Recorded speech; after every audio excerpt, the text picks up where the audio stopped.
Well, good afternoon, everybody. This is the State Building Code Council Legislative Committee meeting. We will call the meeting to order. We want to do a quick roll call Handy, here. Todd Berether, Here. Jay Arnold, Tom Young, Here. Roger Haringa, Here. Shell Anderson, I'm here. Good to see you all again. Ben O'Mara, Here. Angela Hutt. Here. So we do have a quorum. Representative Alex Rammel. Okay, we do have a quorum. Okay, well, I hope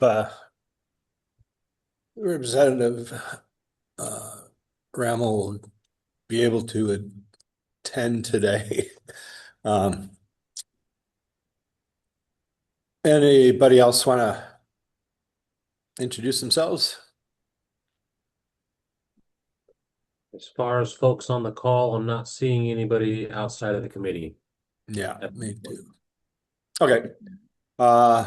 Next then is to review and approve the agenda.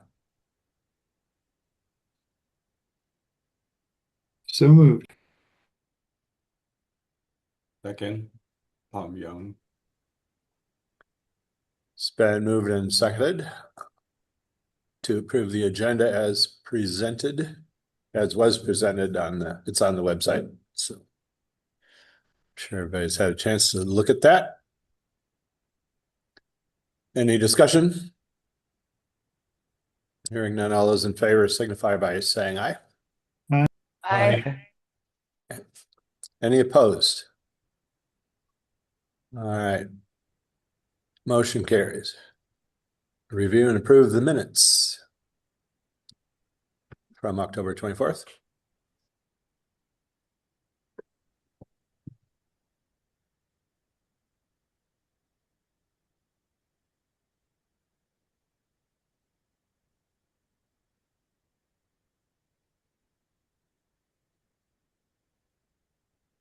It's Todd. I move to approve.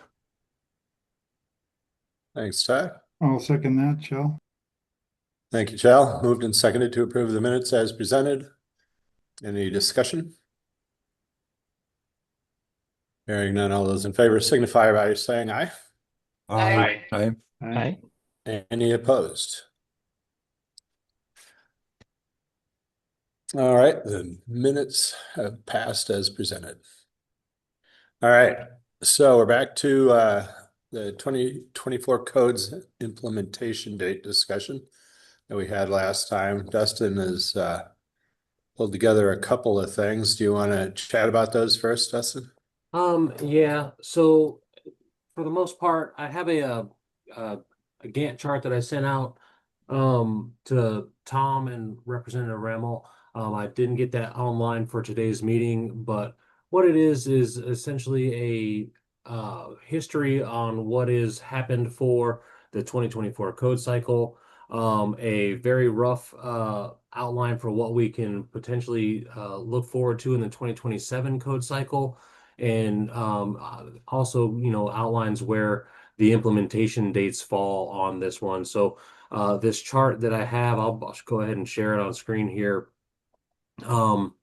is very high level and doesn't have all the specific dates labeled out in it. It's been crafted to be more readable than the stuff we have posted online right now, which shows, all of the little segmented parts of our code adoption cycle. And for the most part, let me get this on the correct screen and I'll pop it open for everybody to see. And right now we have the 2024 code cycle is running beyond its original anticipated working dates. We were at the outset anticipating to do final adoption by December 1 of this year, and we find ourselves not in the position to be able to do that. And the main reason for that is there's been some delay on, model codes and getting started on these. We got start late on this code cycle as a result of some of the legal delays, code publication delays, and then just staff capability to draft all the documents we need in order to file things in accordance with the Administrative Procedures Act. Just has all culminated to a delay in final adoption for the codes. There's my screen. Just get that a little bit smaller so we can see the whole here. So looking at the 2024 code update cycle, ideally this would have started in the very beginning of 2024. Staff was still working on cleaning up all of the 2021 codes. Part of that's some of the EPCA cleanup and review of the Group 1 codes started with the drafting of the existing amendment significant changes reports. That happened right after the implementation date of March 15th of 2024. And staff got on working on those reports right at that point. And they started running long right at that very beginning stage of this process. You'll notice the bar for review of Group 1 codes is a little bit larger than the bar for the Group 2 codes. Just in order to get all that done, it took us longer to get the reports drafted, reviewed by the tags, get the proposals from the public, and then, get approval to draft those into our CR 102. By the time we had the approval to draft into CR 102, we were already into this year and or right at the cusp of this year. And we then started writing the reports for the Group 2 codes, and we were able to get those done on a compressed timeline. So most of the energy code review happened within a 12-month period. The remaining Group 2 codes also happened on a compressed timeline. It took a long time to get significant changes, existing amendment reports drafted. And then once we had those in the tag body, the work flew. We had very rapid cadence meetings, and we got the review done. And we were then at a point where drafting our CR 102 documents was going to just not be possible. And so we find ourselves right there in the span of this blue bar right now. And traditionally, the RCWs have required that the SBCC be done with its rulemaking decisions after 2 years from the published model codes. Everything lining up correctly, everything would have been available at the start of 2024. And by the end of 2025, December 1, the plan was to have final adoption made. And we're just not ready for it. Part of some of the delay for our CR 102 stuff is having our cost benefit analysis and small business economic impact statements done in a way that are more defensible than what was done in the 2021 code cycle. And once we get past the drafting of those documents, things happen rapid succession in the scheme of this timeline. They cascade all the way to our final adoption. So, folks might see the comment period bar there and say, well, that's quite a bit smaller amount of time as compared to the rest of what's been going on. But in the first 2 years of this process is heavy stakeholder engagement, where we do get a lot of public input on our code process. And so that all goes into drafting our proposed rule. And then that gets published out, and folks who might not have seen the whole picture get to see the whole picture during our comment period. And right now that is drafted down to be as small as possible, while still allowing some time for some staff work on documents in between there. So it's not the shortest allowed by statute, but it's not the longest allowed by that statute either. And then once we get to final adoption, most of our schedules up until today have shown the work for the council kind of cuts off right there, but that's not what happens. The council staff then has to file our CR 103. There might be some small changes in code revisor turnover at that time.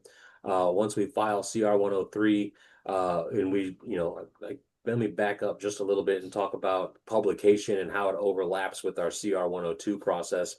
Once CR 102 goes out, we can start drafting our publications for the ICC. And, the risk there is that there are potential changes and likely changes that are going to occur after final adoption. But the hope is to get into a position where we have the bulk of the changes drafted at that point into the proofing documents. Some other things that go on there that are high loads for the staff have to do with intake of public comment and also drafting transcripts from our public hearings. So there's time built into the schedule, as shown on the website now, that it includes some time for staff to intake comments all the way up until the public hearings, get some time to draft transcripts and get responses primed for public comment for a workshop session, some time in between the workshop session before final adoption, and then some time after final adoption to do any final polishing on these codes before they get filed with the code revisor.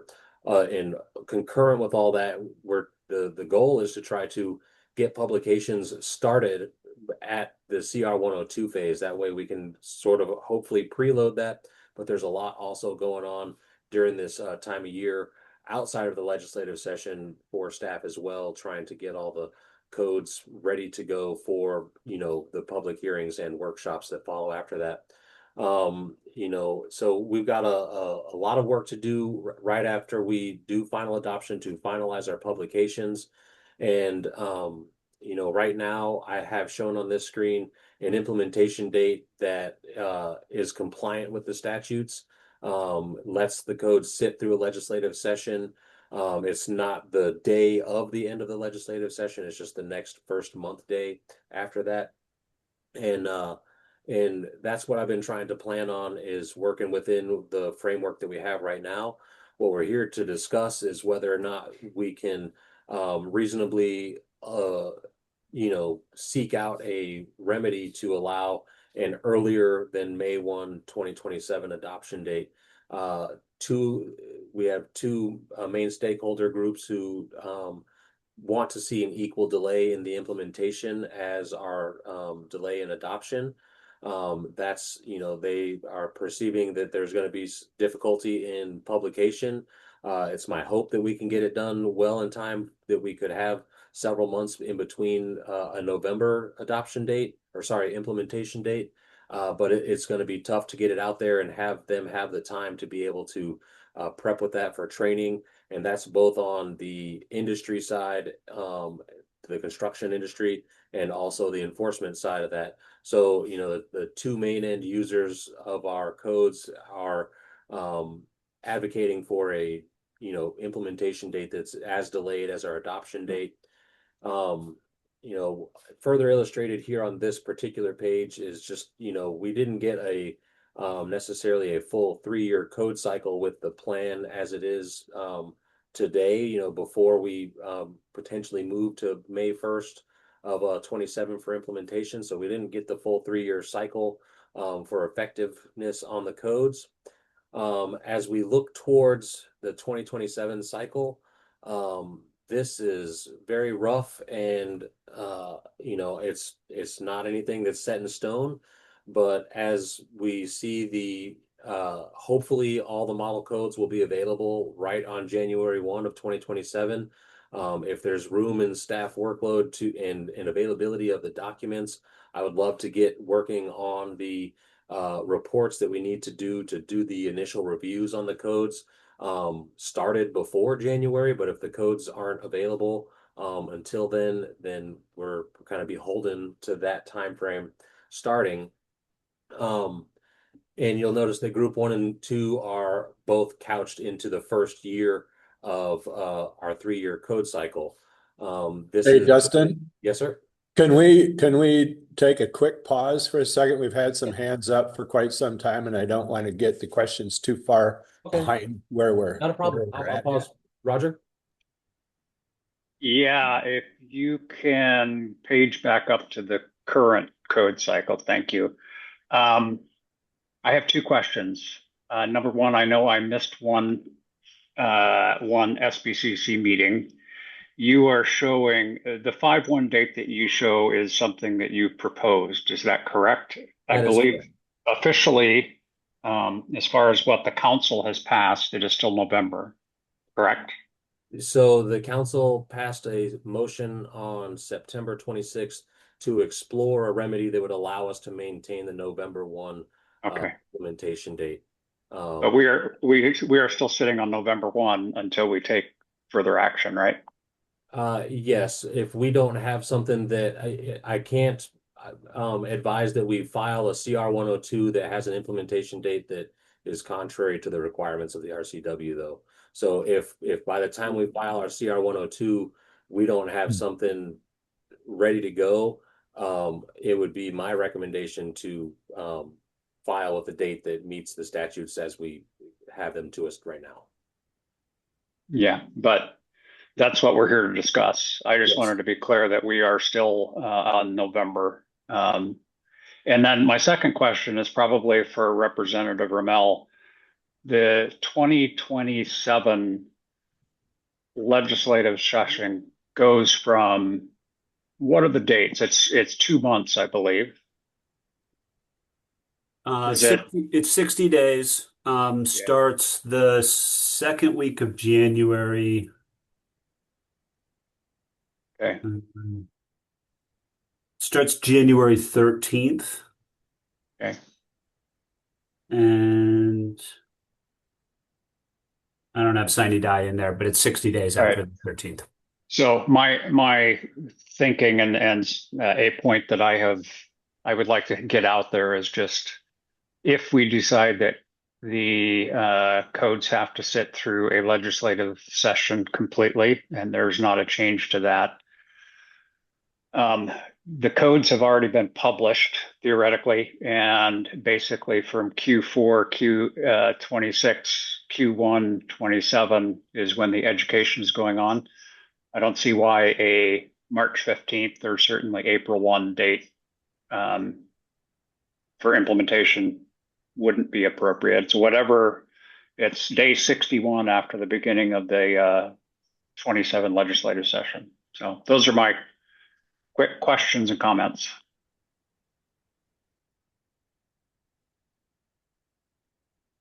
Hey, Todd? Okay, thank you. Yeah, in support of Roger's comment, Dustin, thank you for putting this kind of schedules is valuable. Although I do think we need to, maybe even real time here now that this is public record, copy paste on November 1st, because the council has not taken action. So this does not represent any action from the council. It may be the ultimate pathway for state law, but it hasn't been changed in rulemaking yet. And then to equally represent from a project management standpoint, where the council also owns the schedule, the final adoption and publication, I guess, not a criticism, but a question for everyone is it seems very linear to me. So when a project is slipping on for any schedule, we don't necessarily treat it as a linear process to remediate that. So I would also show that there is a final adoption and publication piece that happens or publication piece that's broken out from the adoption piece that can happen as soon as possible to accelerate. Because I do understand, and we obviously have heard the concerns by multiple stakeholders for education and publication, but I still don't personally understand why we can't accelerate some of that at minor risk for edits after final adoption. So I'll leave it there. Thank you. Representative Ramel? Yeah, thank you. Appreciate you putting this together, Dustin. Couple things that will be helpful. I'm envisioning this as an education tool to sort of use as advocacy for legislation we land on. would be helpful to have just the start and end dates and the various deadlines that are in here, including the dates of the legislative session for this cycle and for 2027. It's worth noting that, because it's 3 years, every other time we're going to have the end of the code update cycle end on a long legislative session, which means instead of 60 days, it's 105 days that we're waiting. So it adds a bunch more time. So I think just having all of those deadlines in here will help us to show why the flexibility that we're talking about is needed. In terms of the date that we ultimately land on in the legislation, I'm open to continuing to hear all the good ideas about, is this a February, a March, or a May? We I'm keeping my ears open and interested to hear what everybody thinks. Thanks, Chuck. Yeah, I guess I'm looking at a full year between the time the code is finalized by the council and when it goes into effect. And to me, that seems like a very, very long time.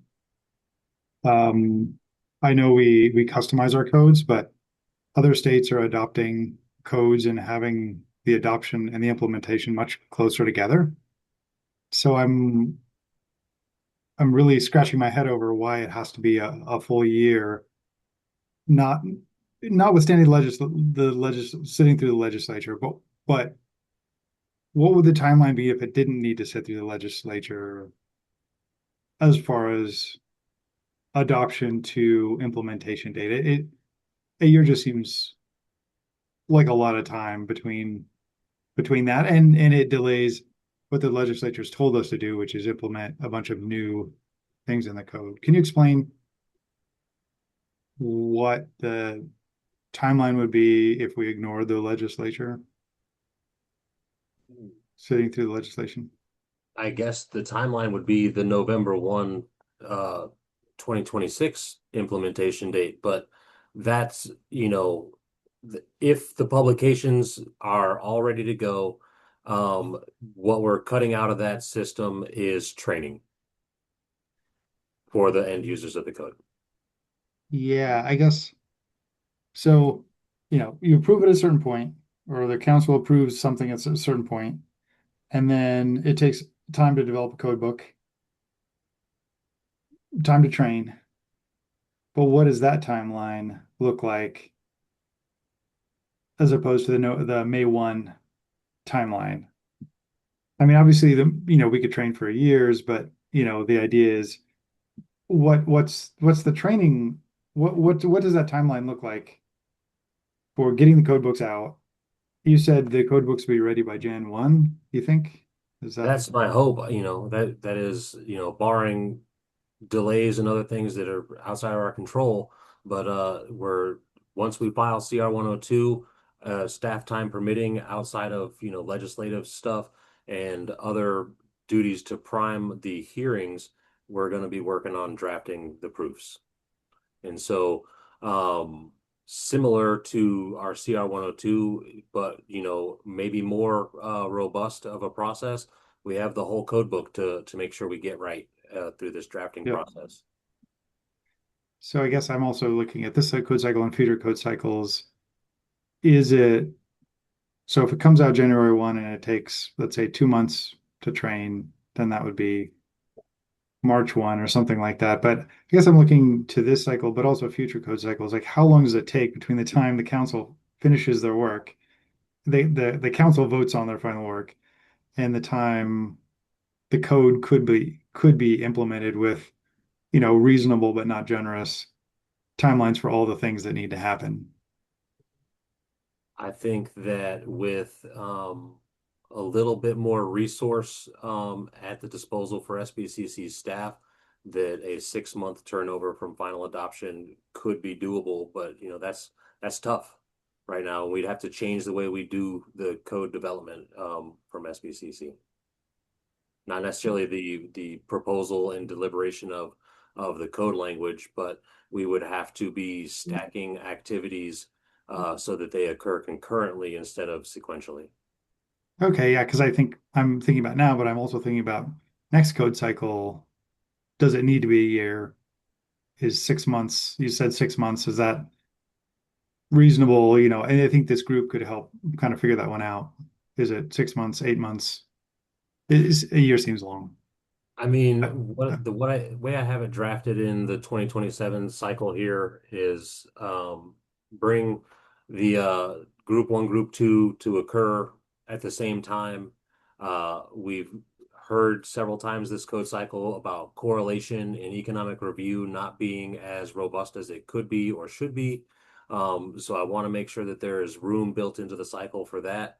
I have in here drafted for about 6 months the drafting of our CR 102 and rulemaking documents that are the big time suck right now. Our comment periods short and concise, and then final adoption and publication, I have it down at right about 6 months there, and that would be final publications, that's not time to train. So there's another gap in the timeline from what I have proposed here to implementation to allow for some training and hopefully preloading of the next code cycle after that. Okay, thanks, Dustin. That's really helpful. I'd love to hear from Mike and Angela what the training timeline looks like after the codebook publication. Yep, Micah, you're up. Thanks. A lot of stuff to answer and unpack here. First, I'll try to answer some of Michelle's questions. WABO volunteered time last code cycle to assist SBCC to create the Washington custom codes. WABO volunteers, again, no one was paid, volunteered well over 500 hours of their time. That was exclusive of any time it was spent with the ICC staff to create that. That was just in some correlation and proofing of what ICC was providing back to the SBCC staff and then getting back to them. So again, that well over 500 hours was not SBCC staff or ICC time. So I would assume that Dustin's estimation of 6 months worth of staff time, probably pretty accurate at this point. Training, that depends. Folks have to get familiar with the language. The trainers have to get familiar with it, create their training. That could take 4 months, 5 months. Again, timing to get training set up that, folks have to schedule things out well in advance. WABO does their annual education institute. I believe we reserve those facilities 1, 2, 3 years out to get those to training timelines. So that the training and all that, I think is correct. I also wanted to reiterate what Dustin was saying that I don't think was clear. The November 1st date is the rule. However, that is not the statute. And I think what Dustin was saying is he couldn't file a CR 102 that violates the statute, meaning it has to sit through the legislative session unless that's changed through legislation. And with that, I'll repeat it over and over and over. If that is changed, that upends 40 years of precedence. The 1985 bill had all amendments shall sat through the next legislative session. Yes, I understand that maybe the action has not been taken by the legislature very often in that time frame, but again, that has been the legislative rule for 40 years. 1985 is when that came into play. Then I want to get back to the implementation date of November 1st. It was previously July 1st. It was shifted because it was identified that the books could not be completed and training could not be completed in the timeline from when the CR 102 was filed until the July 1st date when it was implemented. So we were given an additional 4 months. So at minimum, that date needs to move the 4 months out or 5 months out that we just push these codes further. And that's if the legislation is changed where it doesn't have to sit through the session.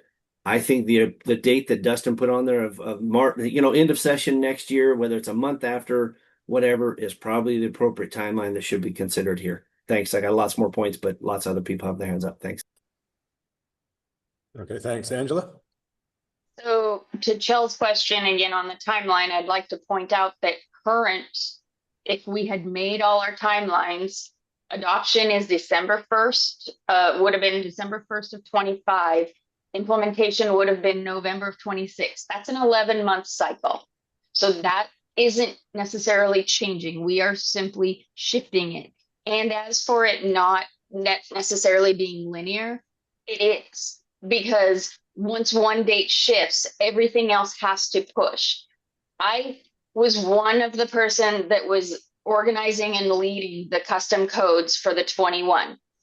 And I went back on to my notes and I verified it with ICC that once the final copy, once SBCC staff and ICC have come to a final copy, no more edits, it's approved and ready to go to print, it's an additional 2 months. That's 2 months of time that SBCC staff is done. And it's not movable. That is their publishing time of 8 weeks. That would mean that to make the November 1st date, SBCC staff has to be completely done in August. So it's not giving them 6 months. It's giving, I don't want to count it right now, like 4 months. So I just want to reiterate that I have faith in staff, but this is not, in my opinion, and from personal experience, an achievable goal. And even if ICC put a rush on it, condense things, again, still, it is a huge lift. And for people who have never had to do this, to do the custom codes and what we have to go through to cut and paste and everything, and merge things together, it's not just cutting and pasting. So yeah, I just would like to emphasize that again.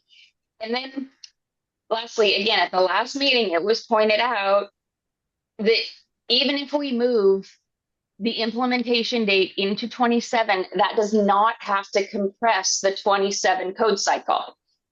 I would expect that, yeah, Dustin says that the codes could be ready by January 1st. And so if he's thinking they're going to be printed by that date, that means that staff has ended their work in October or November, which means that when the 27 codes become available December 1st or January 1st, they can start right off doing it because their work is done. It has now been passed. The code work has now been passed into the hands of ICC and the end users to develop their training and put it on and provide it.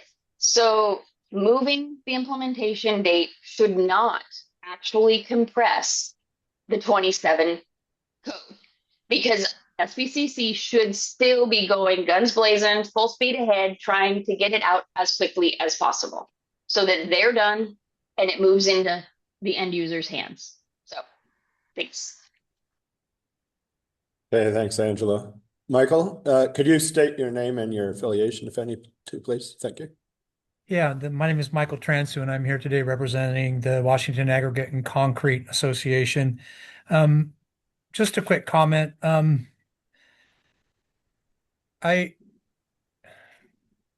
taken aback that somebody would say, what if we just ignored the legislature? What if we just ignored the state statute? And to me, that's just a complete non-starter. And the statute is what the statute is. And the Building Code Council or any state agency doesn't have the authority to go outside of what the legislature directs.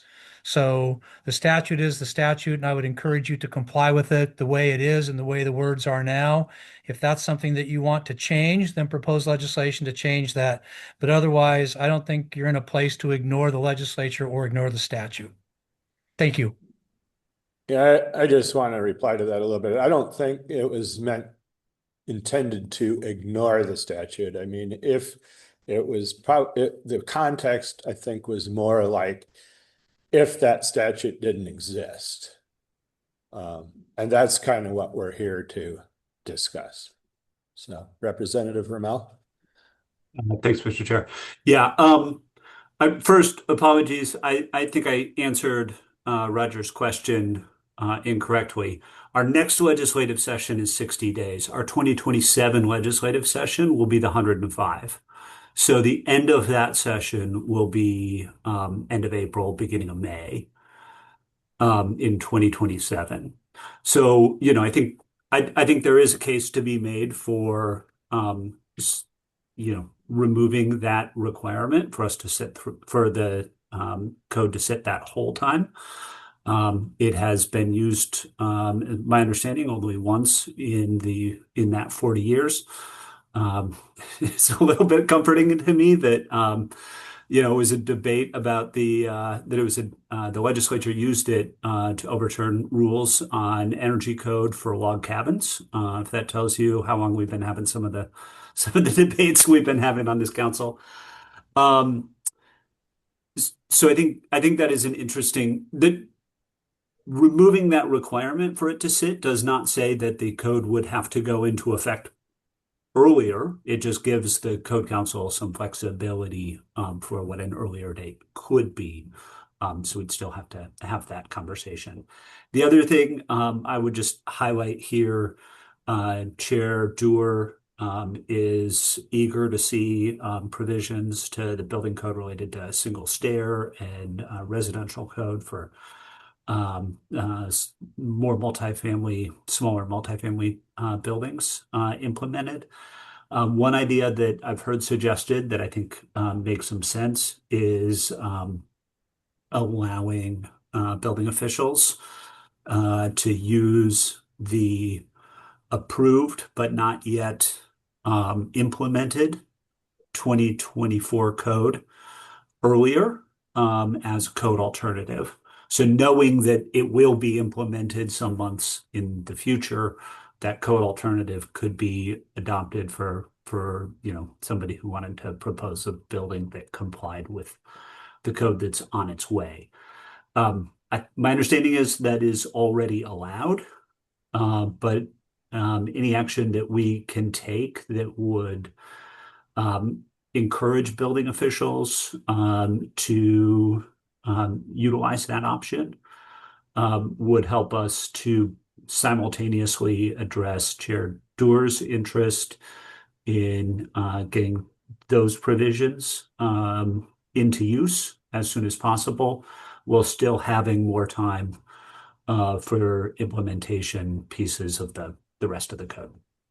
So there may be a way to sort of broker a compromise in that space. Thanks. Okay, thanks. Roger? Yeah, two things for both Angela and Micah. I want to make it clear the reason that I wanted to change the 2024 code cycle that was shown on the screen to the November implementation date is the current date that we have decided upon. There's been a lot of discussion, and I think we're here to talk about and whether that is achievable. And I personally don't think that it is, but I didn't want to represent something. And again, this is a public meeting that implied that we had already moved it to May. So that was my reason for moving it back. I agree. I don't know that November 1st is achievable. My second point is, going by the word of the RCW, it's been mentioned, Representative Ramel just talked about the single exit multiplex housing, of which I am the chairperson. Both of those have dates that say we're supposed to implement them by November of 26. So if we change the date, which it sounds like we are going to probably miss that date. So we're kind of stuck. But I also want to throw out there a harebrained idea, and Micah's shaking his head no, and he said often that we've had 40 years of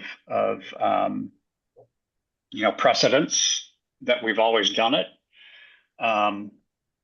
RCW 1927-074-5C, of which we've all been referring to, says all decisions to adopt or amend codes shall be made prior to December 1st. I have not heard anybody define what all decisions to adopt are. Is that CR 103? Is that CR 102? I don't know. In the past, it has been precedence that is CR 103. I would offer two things. Number one, could we, I could say that the council has currently forwarded all of the CR 102s onto staff to create the CR 102s. Is that mean that we have made a decision to adopt them in the codes as such? I don't know. It's a question. The second thing is, Representative Ramel is here. I think, my personal feeling is we need to try to meet what is currently in this RCW for this code cycle. But moving forward, what can we do to soften that requirement for sitting through a legislative session? And my suggestion would be to just redefine that all decisions to adopt into the council shall pass the CR 102 into CR 102 or something like that. To make it clear, we've done most of our work. At this point, we are, I'm going to say 90 or 95% of the way through this code cycle. The tags have done all their work. The legislature should be able to kind of track if there's a hot button issue that they want to, dig into and address at this stage. So my gut feel is we need to come up with something we're comfortable with this code cycle, and if that is the May 1st date, okay. But I also think we need to modify this to soften that whole requirement of the 90-day, and the change to that would be to get the legislator to make a change to the RCW. So that's it. Thanks. Right. It's an interesting idea. It might be an easy way to accomplish some of this anyway. So, Angela? Okay, so first to address like the single exit and multiplex dates of November 1st of 2026. I mean, those could be added to the 21 codes as an emergency rule based on legislative mandate, I believe, if it came down to that, because we moved the date of the 24. And then I have a question for Representative Ramel as to, have you had conversations with your colleagues about interest in actually helping us to accommodate either a one-time or permanent change of us sitting through the legislative cycle? Have you gotten any feedback as to yay or nay, this is a possibility? I've only talked with a couple of legislators about it, so it's, preliminary, but I think there's a door that's open for the conversation. I can't make any promises, but I got positive feedback from Chair Doer, and Senator Shoemake and I were communicating after the last of these meetings. So I think there's at least some positive indicators. Todd? Okay, thank you. Michael, thank you for joining and your comments. I think, again, just reiterate, this is the legislative committee. We are, even if it's inevitable that the date is going to move because of state law, it still takes action by the council in rulemaking to change that date. So that's just what we have to do as the council to move that. But the more important point is the action that has been taken is what we're doing today, is to look for administrative and legislative pathways to try to fix this. And so the administrative has been dealt with in other committees and at the council level. We are talking about it a little bit today here because that's one path of strip everything else away. What what would it take in resources, people, money, time, to accomplish the goals? And then same thing with the legislature. What does it take to achieve that? So that's what I'm trying to strip away and not get into the immediate decision that everything slides because there's, one or two constraints. Those are real constraints, but at the same time, we need to discuss how to fix them. I think, in that there there are other consequences to moving.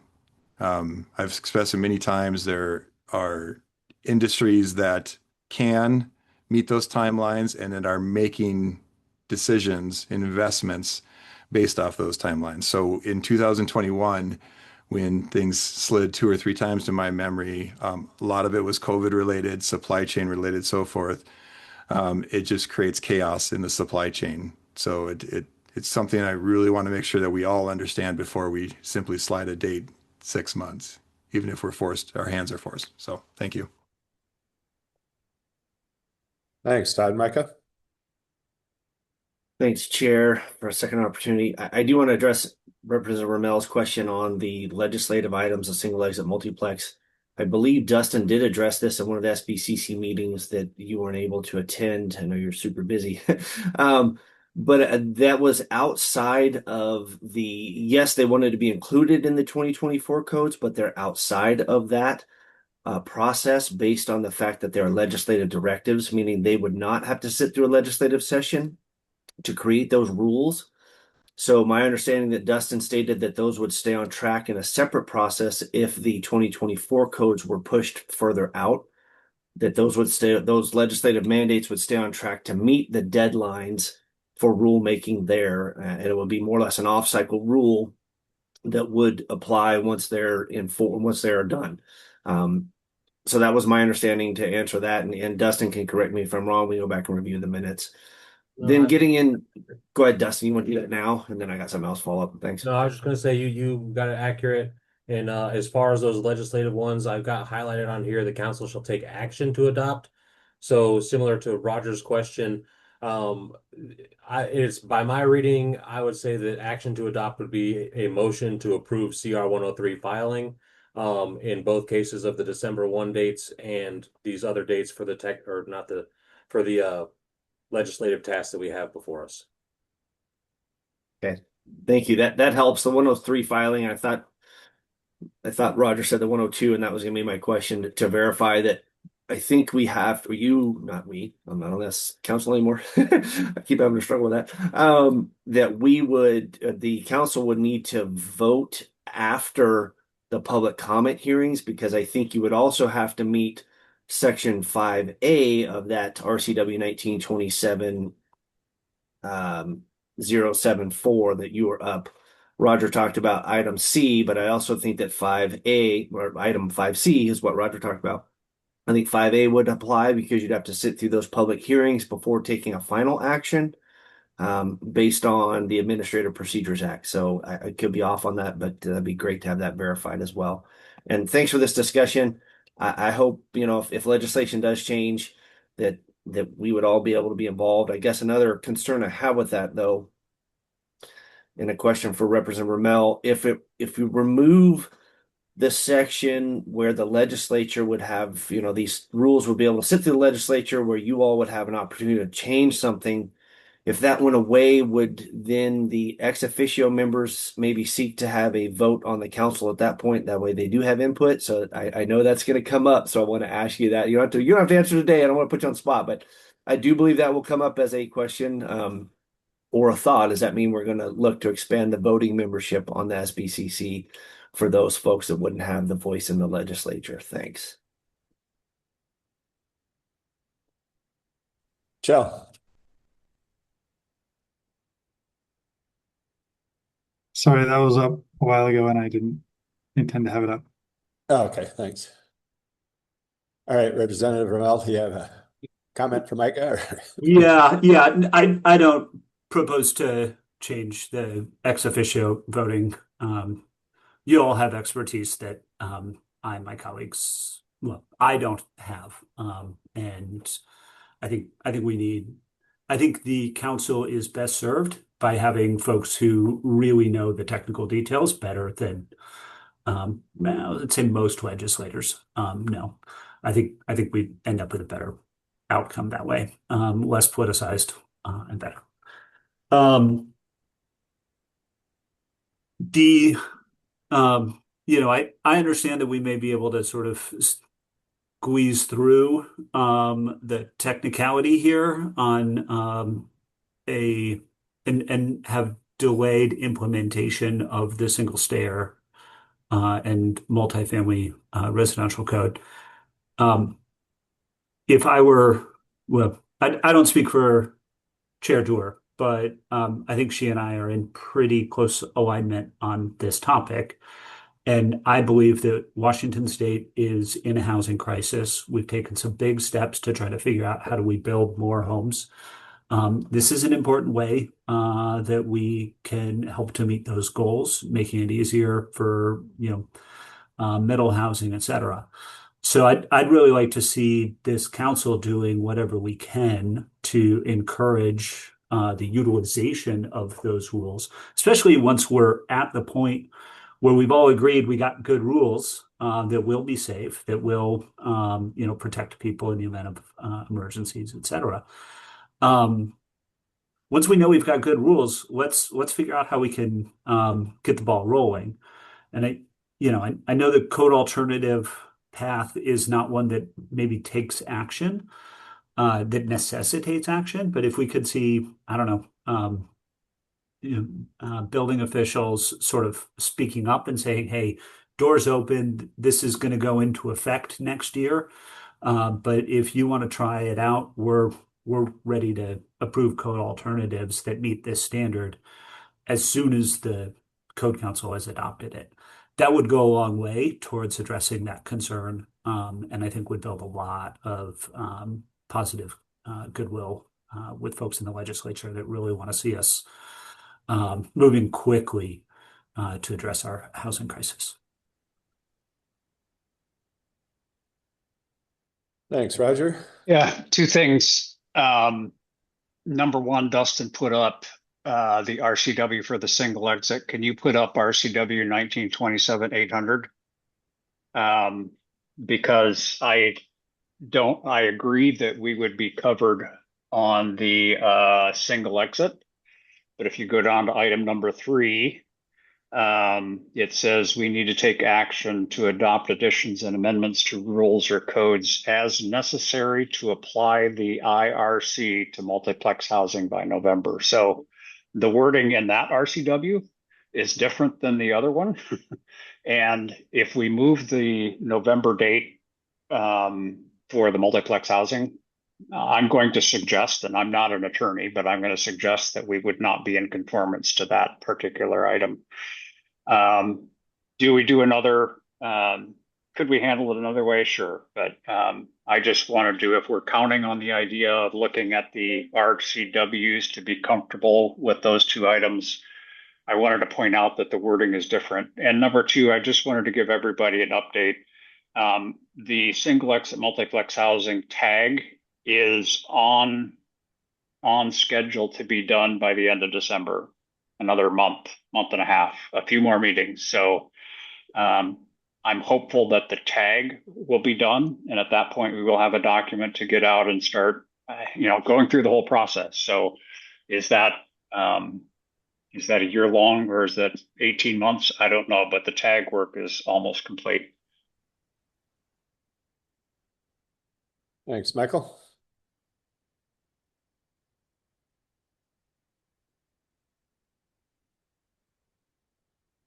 Michael, you're muted.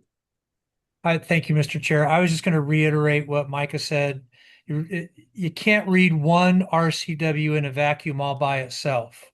You have to combine all the RCWs that relate to the topic and kind of read them together. One doesn't necessarily, outweigh the other, but what you have to do is read them together. So I agree with what Micah said in terms of where you have the single exit, and we've got it now down here in the multiplex. You've got to read that together back up with 5C and try to figure out how those three statutes are read together, not in isolation. So I appreciate what Micah said about reading them together.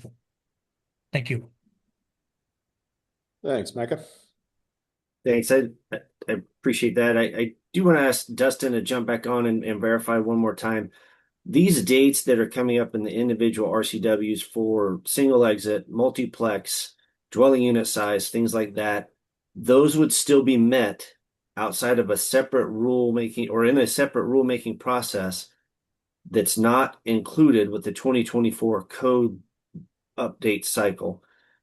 If we do meet the timeline for the 2024 to incorporate them, great. But my understanding, and I think you verified that, Dustin, is these would still move forward on time. There would be no shift from this November deadline, Roger. There would be no shift from the July timeline for the other one. These would still move forward, and those rules would go into effect for use by their scheduled legislative required date. Can you verify that, Dustin? So I would say that yes, but I also interpret all of the legislative tasks that we have. I interpret their RCWs to mean to take action on adoption. I know the rest of this sentence says to apply it to the multiplex housing in the IRC by November 1 of 26. But I would read this to mean that we make a vote on CR 103 by November 1st, 2026, and the implementation date is free form after that. It's always been the plan to incorporate all these with the publications of the 2024 code. Now, hearing what Representative Remmel has said in the keen interest to get the provisions available and usable sooner, one of my questions for myself is how can we bring those to bear for effectiveness sooner? And the answer to that is just what Angela said, an off-cycle rule for 2021. It could be done via expedited rule, which would be a pretty short, concise process. But there are some remedies which I'm just thinking of them as we're talking, but there are possibilities to bring these to bear in an effective state sooner than the 2024 codes, and that would be effective without the benefit of publication. So it would likely come live on the ICC website, but there would not ever be a print version of this published by ICC. Perfect, thanks. I think the print version would come when it gets incorporated in the 2024 Correct. further down the line, but it would be available, which I think is Representative Rommel's request. Okay, Todd. Yeah, I appreciate that, Dustin. I don't know if I agree though.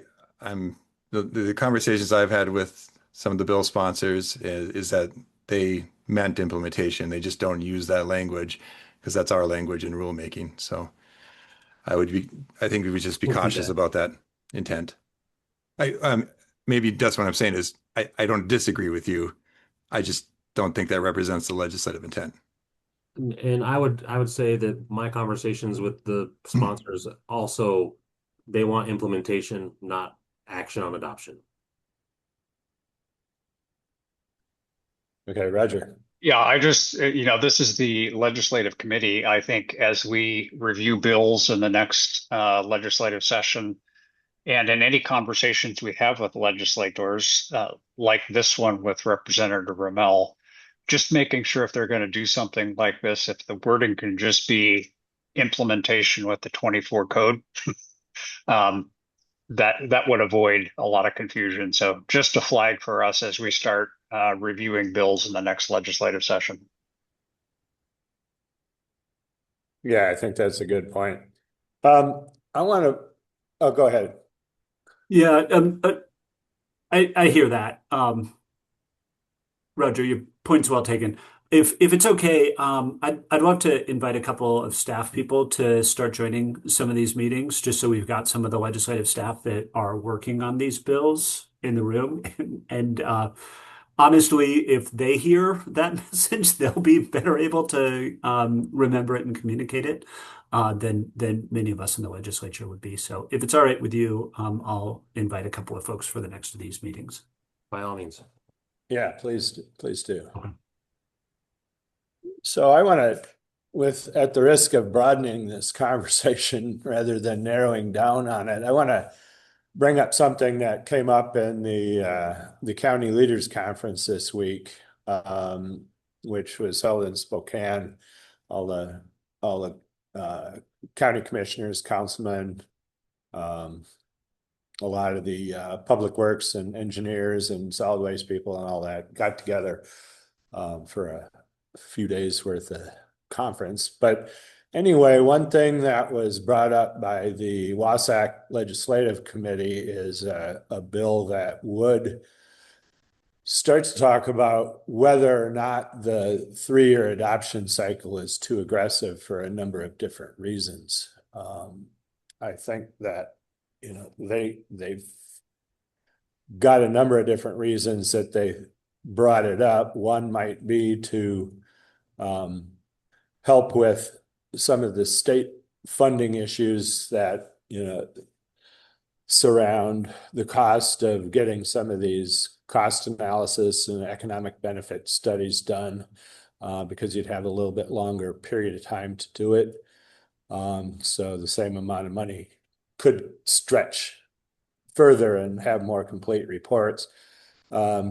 Recognizing, I spoke that it might be difficult, if not impossible, to have all of the codes on a 6-year cycle or some alternate cycle. Perhaps not the energy code, might be kind of tough, but not necessarily impossible, I guess. I did talk to Dustin a little bit about that earlier today. It was a fresh idea to me, at least within the last couple of days. So I haven't had a lot of time to think about it, but I thought I'd bring it up to this group. And I know that it's going to come up in other discussions in other circles. So let's everybody think here. Angela? Which bill are you talking about? Oh, Are you there's talking no, about BIAWs? pardon me? Are you talking about BIAW's bill, their First Homes First Act? I wasn't necessarily talking about any bill. Oh, okay, It's- because we just spoke about this in WABO, and that is a bill that's coming up where they want to put a pause for 10 years on any SBCC adoptions. And that's for all codes, including the energy code. And most of these bills, with our experience, is that they're aiming for the energy code, but they're throwing in all of the codes, I don't know, to be less obvious maybe. But so I think you're right, though. There is legislation that's coming up that SBCC does need to be actively looking at, and maybe this committee needs to address. But yeah, your topic is definitely on point. Okay, Chell? Yeah, I see this bill almost every few years to move to a 6-year code adoption cycle, and groups have argued against it thus far successfully. But it's not a new idea.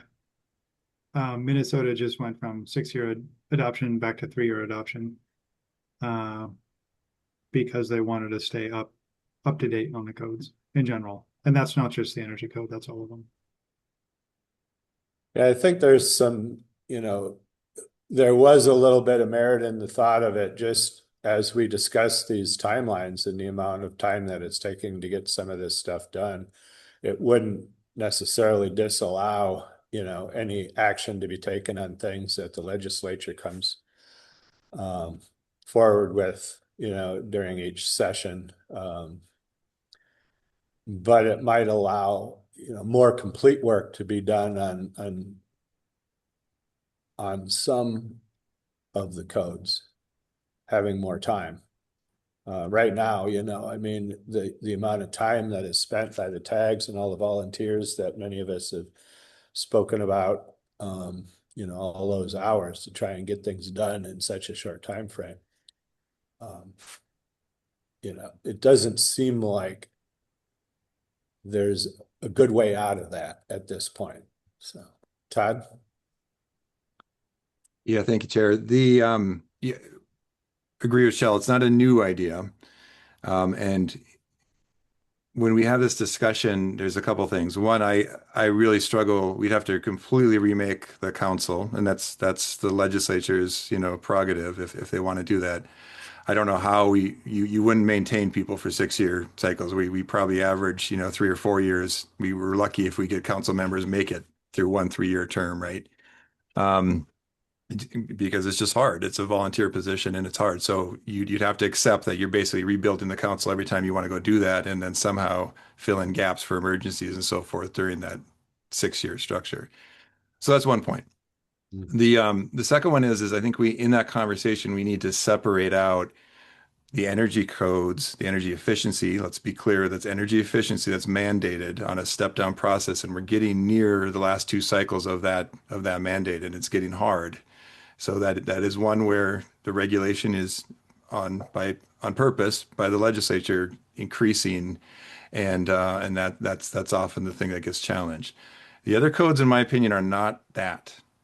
They are continuously improving for good reasons, for life safety, and if they aren't improving and making them better, then we're doing it wrong. And so I'm sure there's examples where people argue that's not the case, but where things become more restrictive or so forth. But in general, I would argue the codes get better when we have continuous improvement.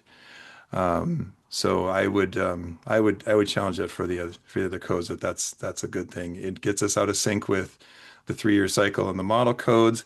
I'll give an example. I sit on some of the standards committees and even like the SPIDWIZ for the American Wood Council. Just an hour, 2 hours ago, we were reviewing rocking wall provisions that have been in development for 6 years at least, in my knowledge. It's been a long haul, and to coordinate that in the standards and in ASE 7 and eventually get adopted by code, it's like it could take 15 years if we slow down, any one of these cycles and don't keep them somewhat in sync. So I'll leave it there. Thank you. Okay, thanks, Ted. Roger?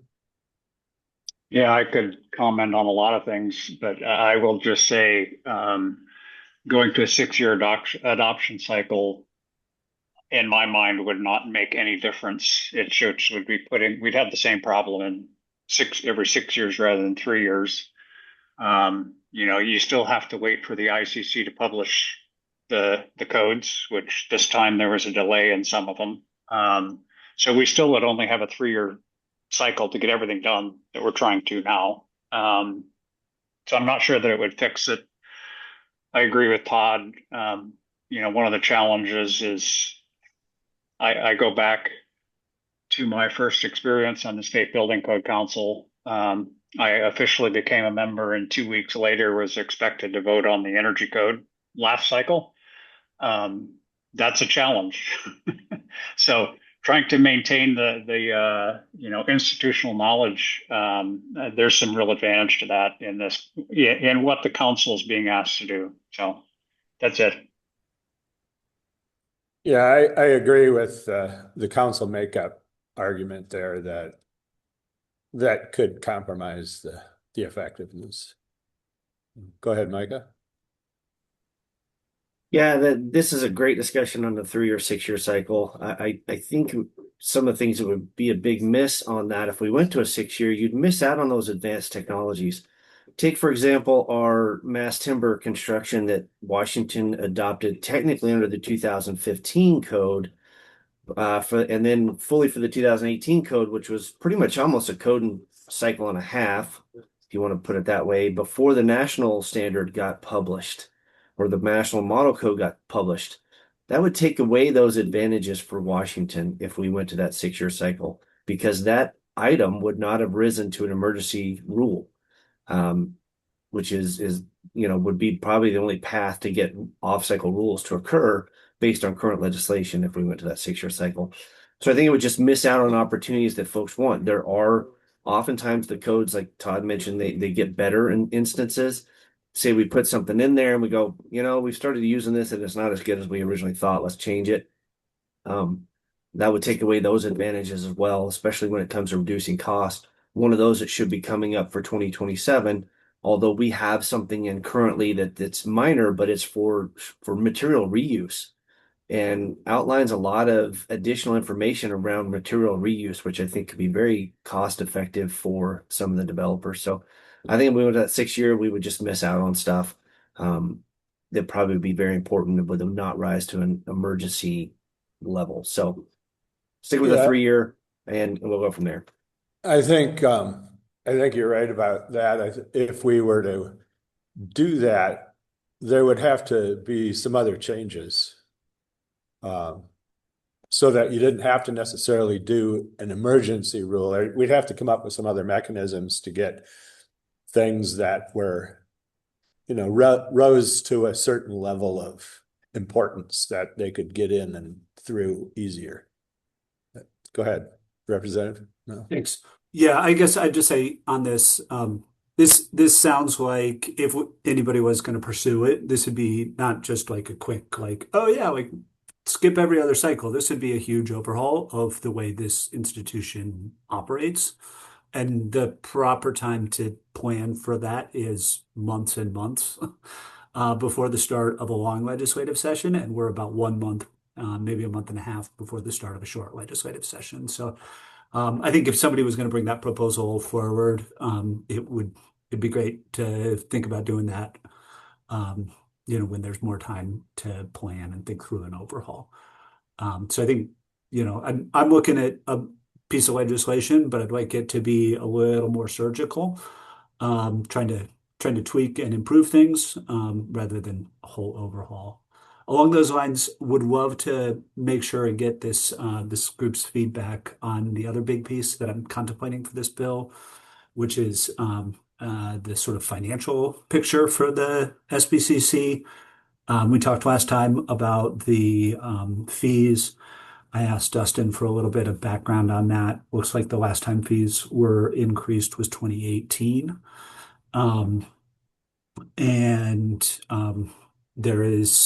There's potential to discuss a fee increase, and an increase in expenditure authority. My understanding is that there's some money sitting in the pot that we have dedicated for SBCC, but which we do not have, which the legislature has not authorized the Code Council to actually spend. So we need to make a couple of adjustments if we were going to do that. So I'd love to just, not looking for numbers today, but would really love to make sure we hear from you all on what is the need for staff, what is the cost, what is that cost, and how does that, roll up into request for both expenditure authority and changes in the fee structure. Okay, thanks, Tom.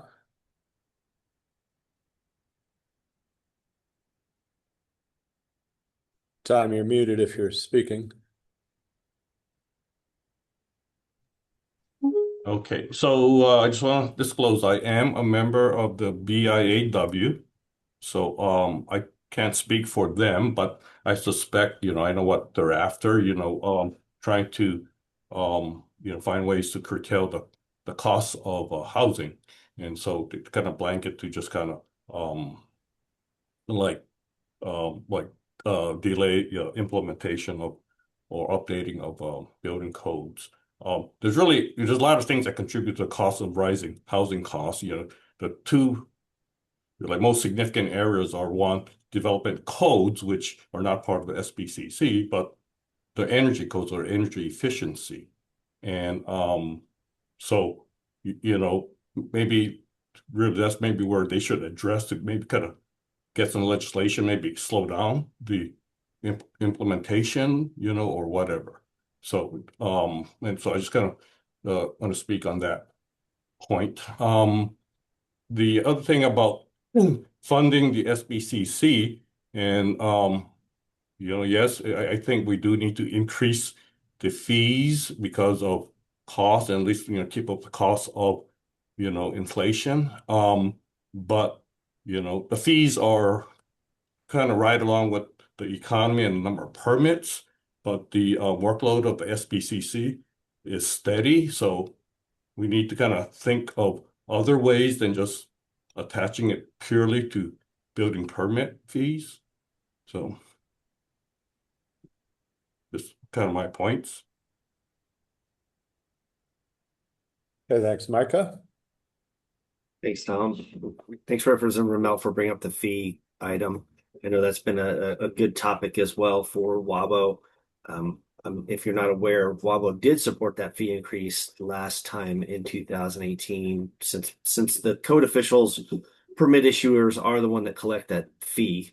I think that something that came up is that needs to be included or looked at as some type of audit mechanism.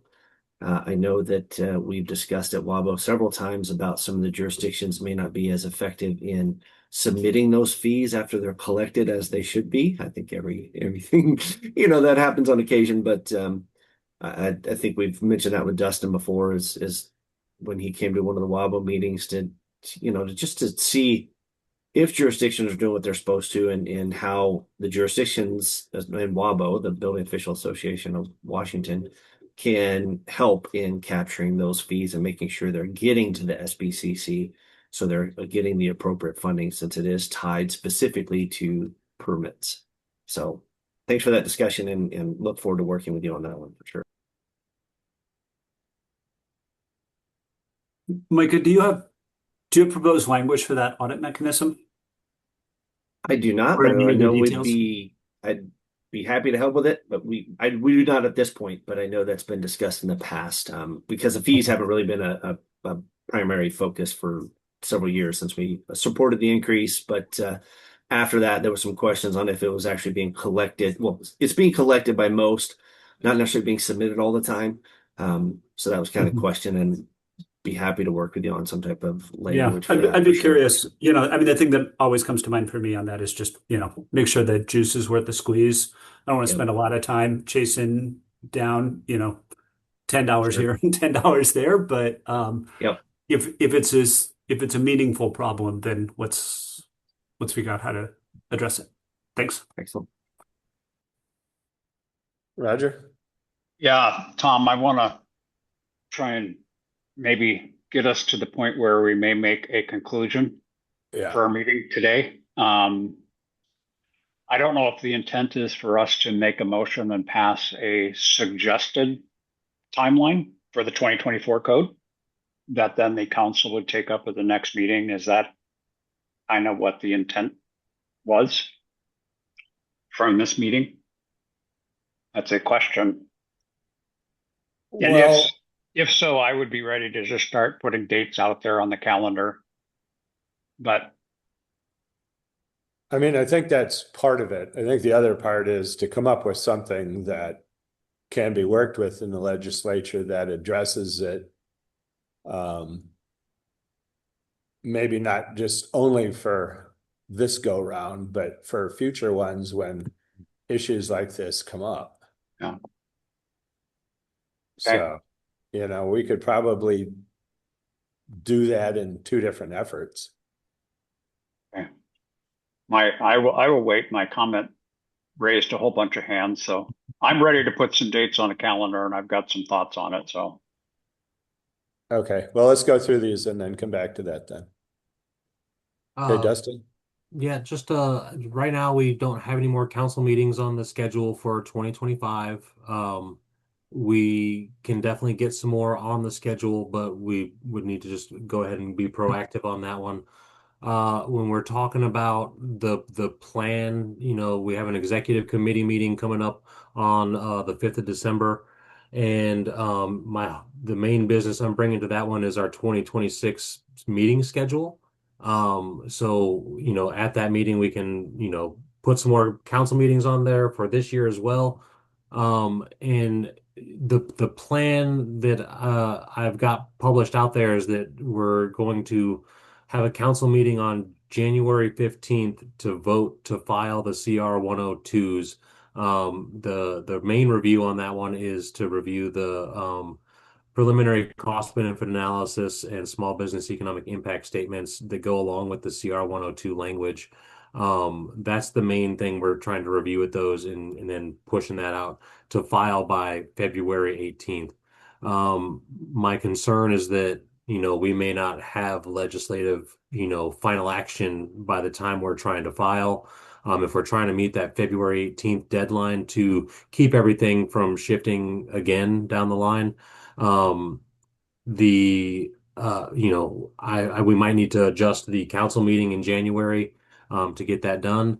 And then if we had something for sure that I can file the CR 102 on, I don't need to send anything to the code revisor to update those implementation dates. The latest I would need, action would be like the morning of February 18th, to be able to file with a date that's other than the May one that I had labeled out there today. And getting back to the audit mechanism, there is a little bit of a process that's built into the statute. Local jurisdictions are supposed to be submitting building permit reports. And we get a smattering of those. We don't get anywhere near all the jurisdictions purporting their building permits. And with that, we could potentially extrapolate the fees that we should be expecting from these jurisdictions. But that's about as close to an audit that I can visualize with stuff that's supposed to be happening that's not really happening statewide. We don't get those building permit reports except for like maybe one or two every quarter. And they're not a significant source of information for SBCC staff to use to audit. I've talked with the finance folks at DES to see if there's a way we can interact with the treasurer's office to, get some sort of accounting on the deposits that are made to our building code council account, and haven't got a lot of traction on that.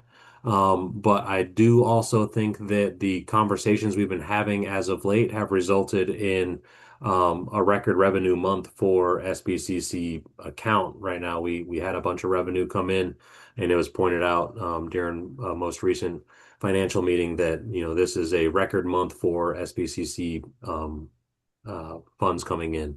And I just want to touch on those couple items real quick. Thanks, Todd.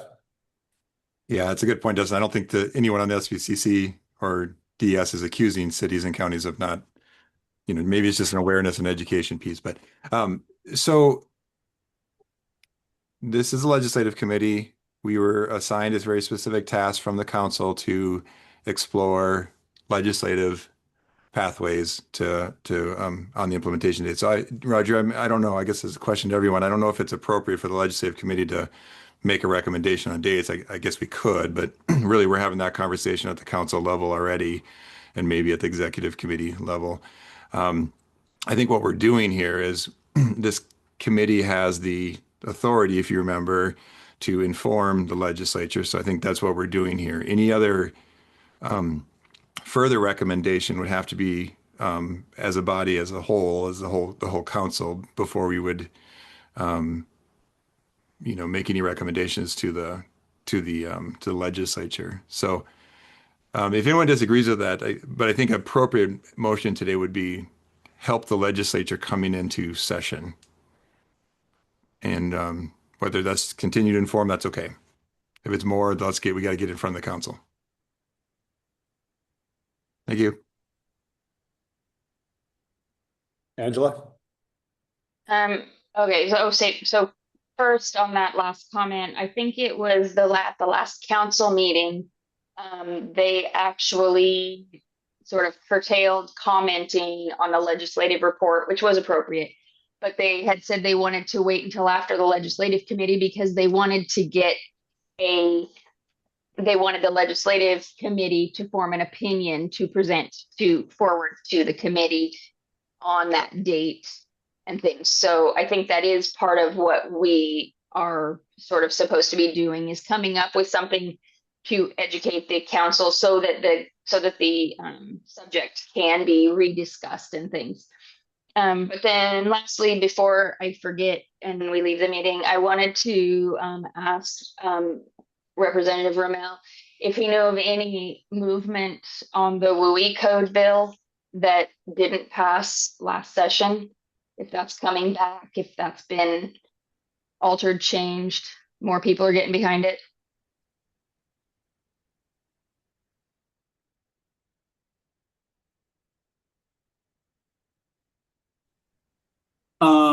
Yeah, on the WUI code, I don't have any updates to share. I anticipate it'll be back, but I don't know. I have not heard any updates since session. I've got a couple of other responses, but I don't want to jump the line. I think Roger may be in front of me. Okay. Yeah, Roger, do you have something? Representative Rommel, I would pass the floor to you to offer your other comments, because then I want to throw some dates out there. We'll see what action happens with those dates, but I want to get them out there. So, okay, thanks, Roger.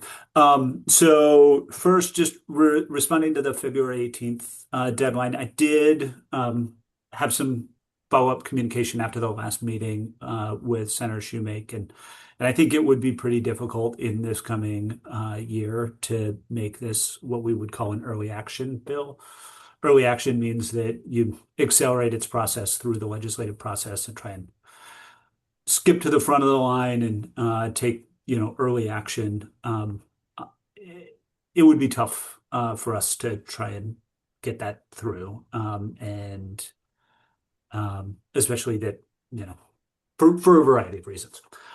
So what I can tell you about February 18th, unfortunately, is that if it's bad news, i.e. the bill is not going to pass, you may know that by February 18th.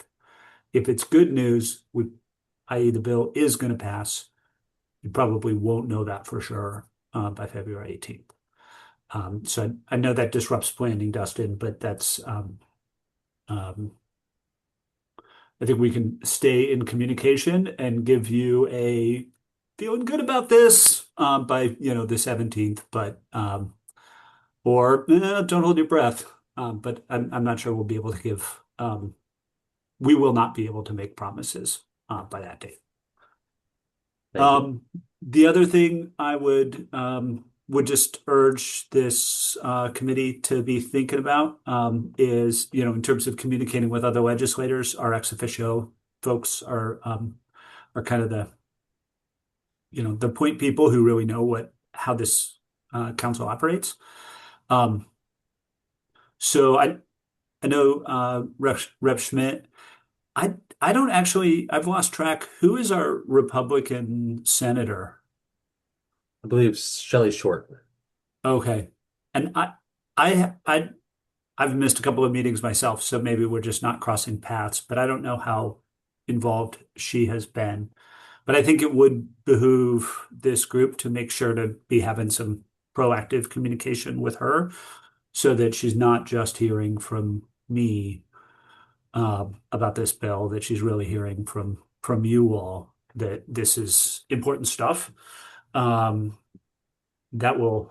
help sort of grease the skids when it comes time. When we did the other bill a couple of years back, and Senator Linda Wilson and I were working collaboratively on that, that really does help. So to the extent that you're able to reach out, especially to those to the folks on the other side of the aisle, that helps me move things along. Thanks. Okay, Roger. all right. I have a plan that I think accommodates a lot of what we're talking about. As far as the 27 code cycle goes, I would like us to continue to work with the legislature to fix some of the challenges with the schedule. And like I said, just attacking that definition of how far we have to be in the process before the legislative session, I think would go a long ways, but I think that can be further discussed. basically, given what Representative Rommel just talked about, I think that the chances of us getting legislative relief in the 24 code cycle is challenging, questionable, maybe. And even if we take the legislative piece out, even if we got the relief, I think that the November date is probably not doable anyway, given just where we're at. So, oh, shoot, now where did it go? I have some dates that I lost.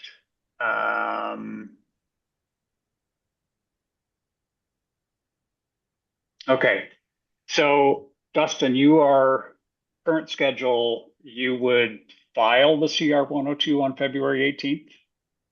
Is that what you currently are?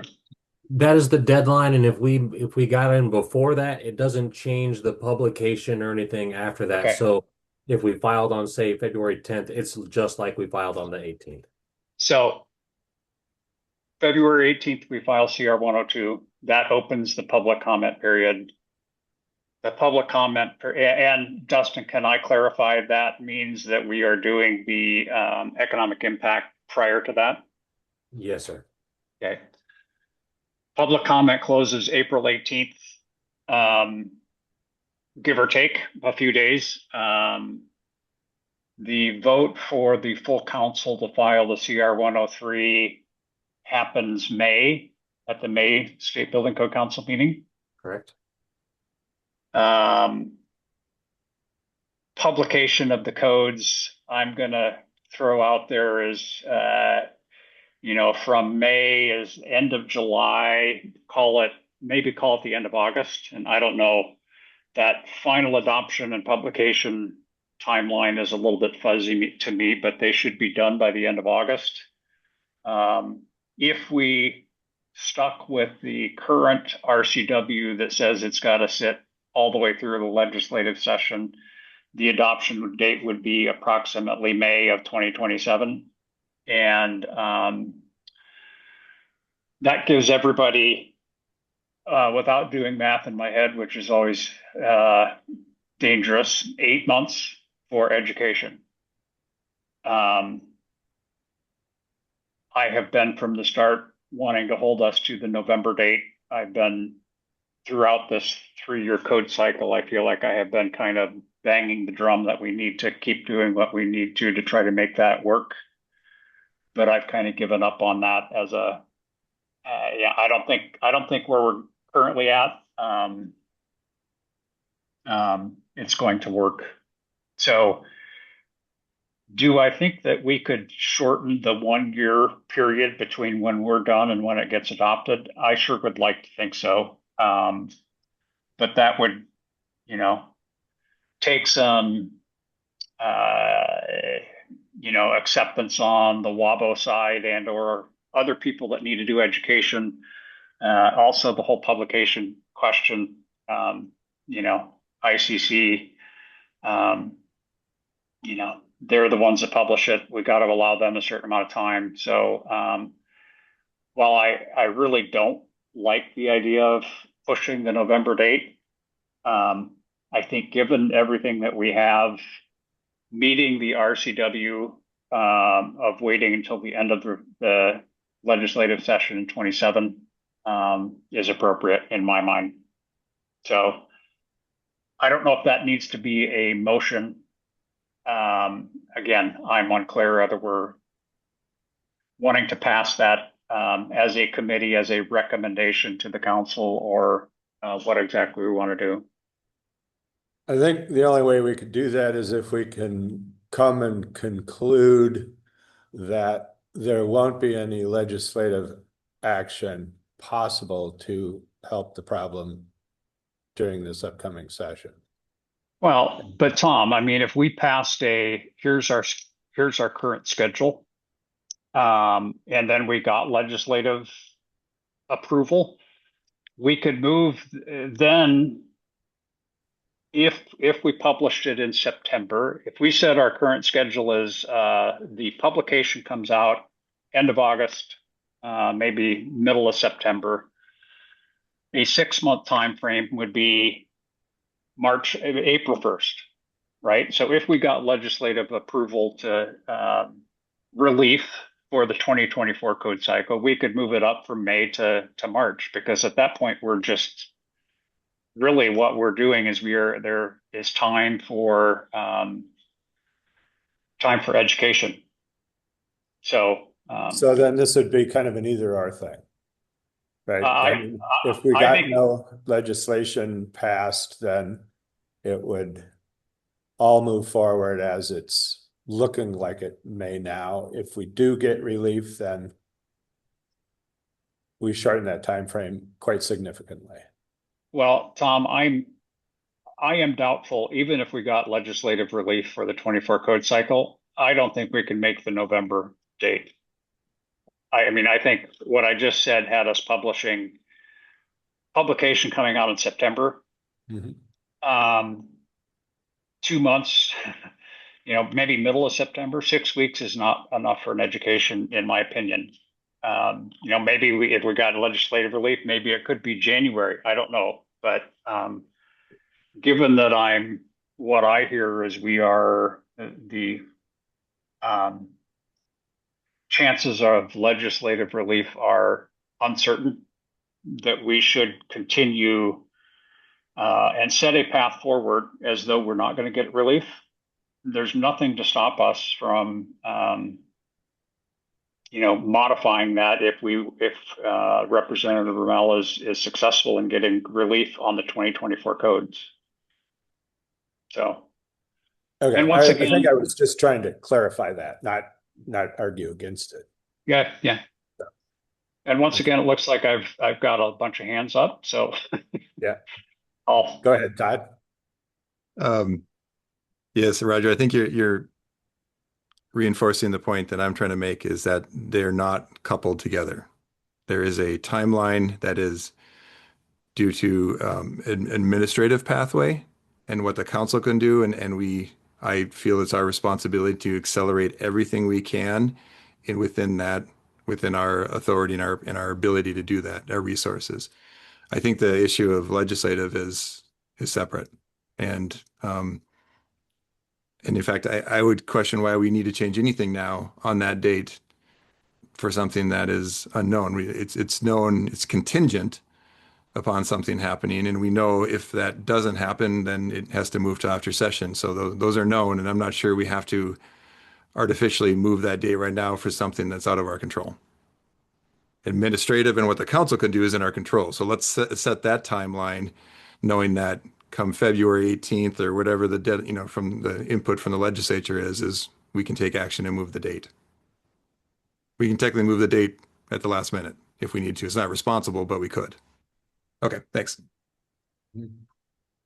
Joe? That's where I was going as well. We're 18 months from May 2027 right now.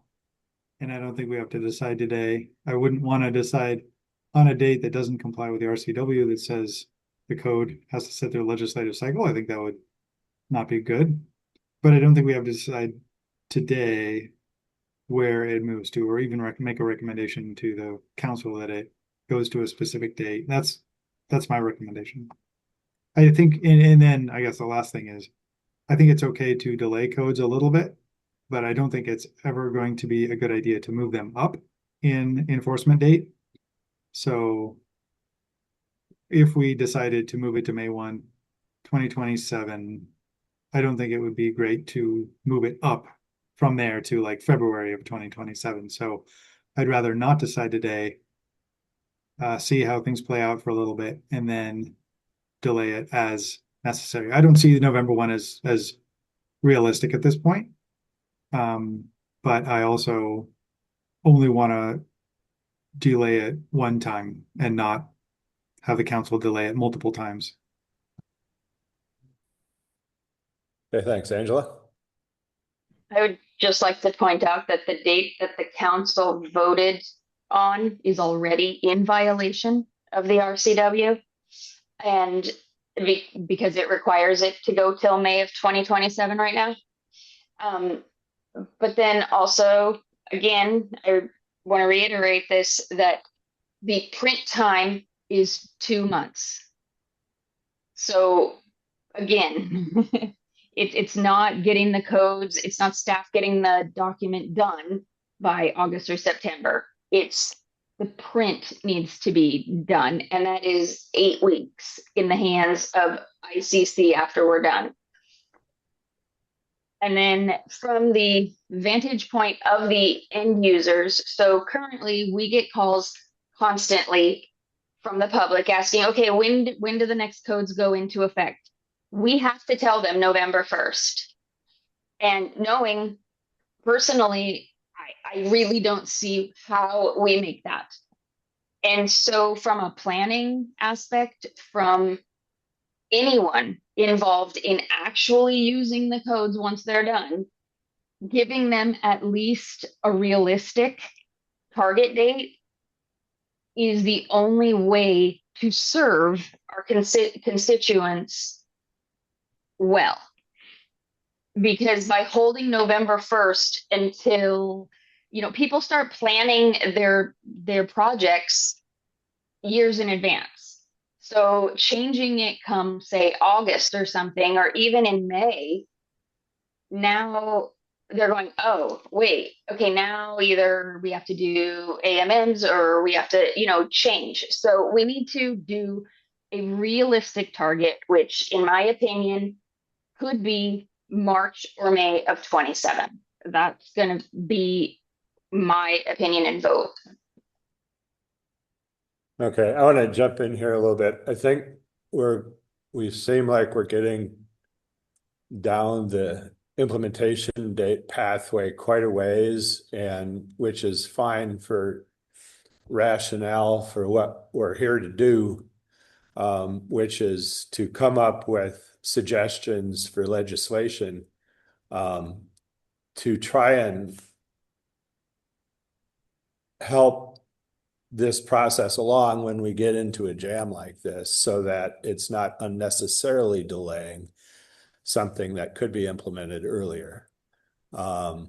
Regardless of how those timelines line up, I mean, if we just have to sit through the legislative session for the sake of sitting through a legislative session,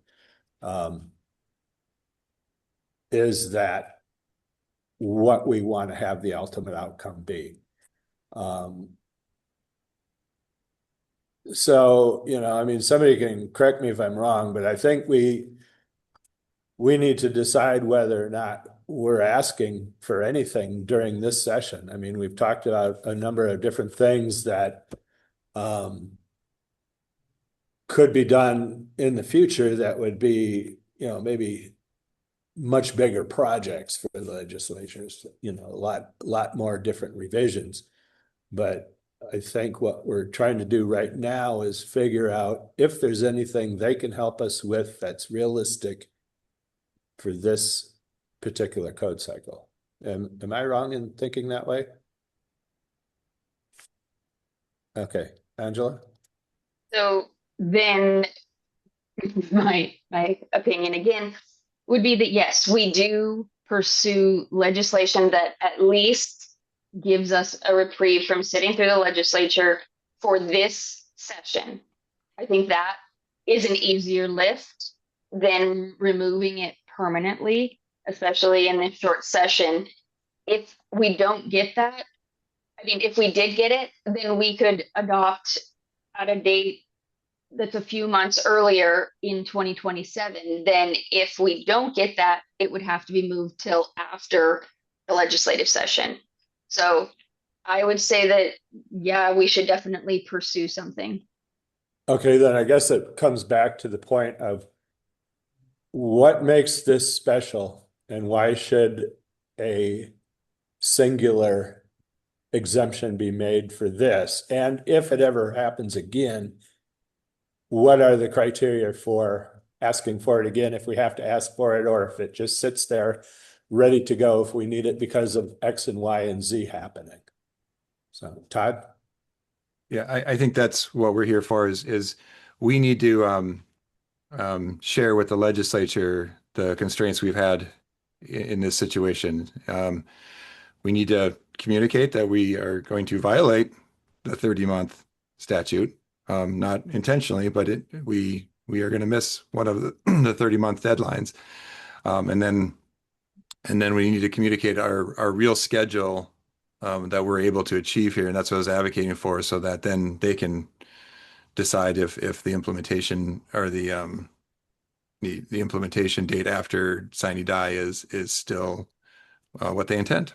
So that's how I think we inform without actually asking for any specific change. Is it maybe something that the legislators that are on council can collectively recommend that this is an option if they recommend it? Yeah, I mean, if I may, it's hard to understand. It's when you try to wrap your head around the different statutes and how they are competing and how we're trying to thread this needle. I think that's what we have to communicate. It's just we're doing the best we can and conducting this public process, but we're going to miss a couple things. Okay. Can I respond to that, Tom? Sure. Specifically the 30-month. Dustin, if you could bring up 1927-031. I do not believe we're going to miss. We are not in violation of 1927-031, which is the 30-month. If you look at 3B, 3, that's 1B. Right there is the 30-month. It says the council shall review the most recent editions of each of the model codes enumerated in subsection 1 of this section and take action on adoption no later. We have taken action on adoption on every single one of those codes already. We have not passed them. We have not approved them, but we have most definitely taken action. It does not say that we have to adopt them. It says that we have to have taken action on it. So I disagree with the comment that we are in violation of this particular RCW. Okay, thanks, Representative Ramel. Huh. That's it's an interesting interpretation. Yeah, I guess just wanted to respond to the suggestion that we might propose the change for sitting through the legislative session for this cycle only. And I guess my strong desire would be, if we're going to go through the legislative process on this, let's do it once. If this is a tool that the legislature effectively never uses, that becomes an obstacle that has to be circumnavigated every 3 years, it becomes, it's already a challenge that Dustin's team is planning for the 2027 updates. I think we should just get rid of it. And I think that should be our starting place. And then if we run into a brick wall that I haven't foreseen, which, only happens about half of my legislation, then we can come back and have a fallback discussion about is there a this cycle only version that's still worth doing. But I would say let's start with what we want, which is take out this unnecessary, cumbersome requirement. What's your feeling about if there is pushback on that, then that you four as ex officio members can make that recommendation and have it stick on on whatever year it is? Yeah, I think there's a couple of different versions that we could look at. I don't know that we could necessarily give ex officio members extra authority. But I think, if you said the ex officio members, if we go into this legislative session with all 4 of us shoulder to shoulder, each one of us is in the room that ultimately makes those decisions, and this should be substantially less challenging. If we're not able to, bring everybody, all of the ex officio members on board, then that's when this gets, more complicated and is really an exercise in vote counting and power. Okay, thanks. Roger. Try to avoid that. Yeah. All right, so I appreciate that my interpretation of the language is interesting. However, I also, throughout my time on the council, I've heard people refer to this RCW and that RCW. And if you read the RCW, what is assumed is not what is in the RCW. So I want to get back to my dates, and I appreciate Todd's comment. The way I see it, if we gave a scheduled date of February 18th to file the CR 102, public comment will close then April 18th. Our plan will be to vote to file the CR 103 in maybe the end of April, but probably the May council meeting. We are going to know by that point if we've had any relief from this legislative session. So leaving all of the other dates, the November date as it is right now, knowing that we are going to revisit that in April after this particular session. If we have relief, we can set that date, whatever makes sense from the timeline that we need from that time in April or at the April or May timeframe. Maybe January 1st, maybe November 1st, maybe January 1st, maybe March 1st. I don't know. If we don't have relief, it most likely, in order to meet the current RCW, is going to be May of 2027. But we let that decision slide. We can address that in April after this legislative session and deal with it at that point.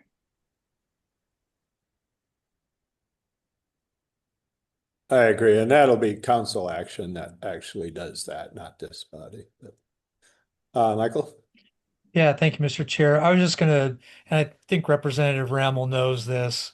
There are a significant number of committees out there that have ex officio members on them, and this one included. Think of the Capital Projects Advisory Review Board and lots of others that are out there. And I'm just afraid if you open up the ex officio member to vote box, you may unknowingly open up a bigger box with a lot of other committees with ex officio members on them. So just be mindful of the broader impact of all those committees out there that have ex officio members, that making an ask like this might snowball a little bit.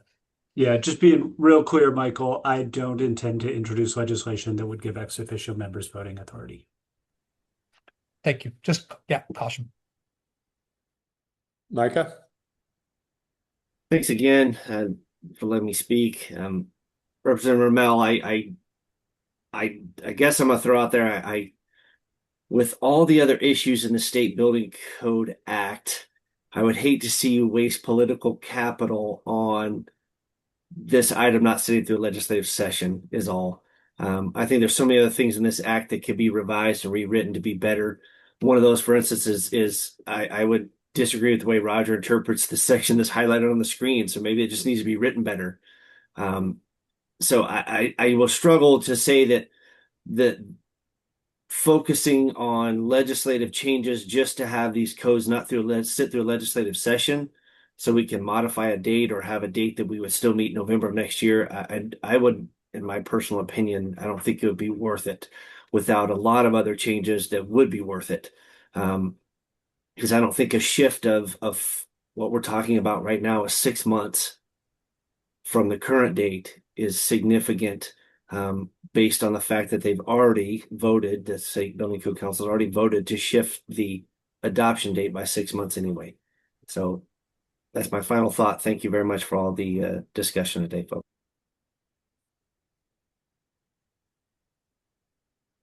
Okay. Any other comments? We got 6 minutes left according to my computer. So, and something coming up after that too. So I've got a hard stop there. Kind of wrapping this up, it seems like where it feels to me like we've landed is that we take a look at the issues and that created the situation we're in right now, and use them as reasons, among maybe others, that the sitting through the legislative session isn't necessary. Perhaps with some fallback language that says, well, under what condition can it be waived? But does that sum it up for everybody here? Todd? I think so. I think my recommendation is that the legislative committee either make a recommendation that we're going to report to the legislature our current situation. I think that may be obvious, but we could take that action so that they can decide what to do. And then and we need to decide if we're going to recommend to the full council to take a position such as that. I would rather see that than go to the council and say, hey, we want to strike section 3B, if that's what we believe. The council needs to take that action. And then the third thing I would say is, I think we should recommend that we've documented this conversation, and we are suggesting that we accelerate the council and staff schedule as reasonable as much as possible, regardless of what the legislative fix might be. Hey, Representative Rommel. Thanks. So I'm going to go ahead and get the ball rolling on drafting some legislation. Dustin, you're copied on that communication I just sent a minute ago. We'll value your input. As soon as we got something to share, happy to have this group's feedback on it. Micah, your point, well taken. You got other suggestions for things we ought to fix while we're in there? Keep them coming. I say that with some hesitation, but top 5 or less, let's say. But yeah, if there's other stuff that we ought to just, everybody agrees is, burdensome and unnecessary, let's tackle that at the same time. That should not be a reason not to, to fix to fix things that we know are not working well. And appreciate the group's contributions. Thanks for your help. Okay, anything else? Was there public comment or anything on this agenda that I don't want to miss anything? I don't have it up.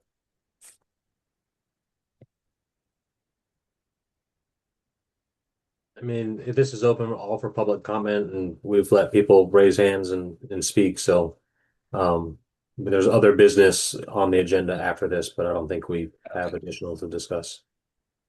All right. Well, our time is pretty short, so if anybody's got something they can do in a minute or less, go ahead and bring it up. Might not get too much attention though, because we do have a hard stop at 3. Saying none, we shall adjourn and make a report to first the executive committee next meeting, and then more thereafter. I appreciate everybody's time and discourse today. Good job. Thank you. Everybody. Thanks. Bye.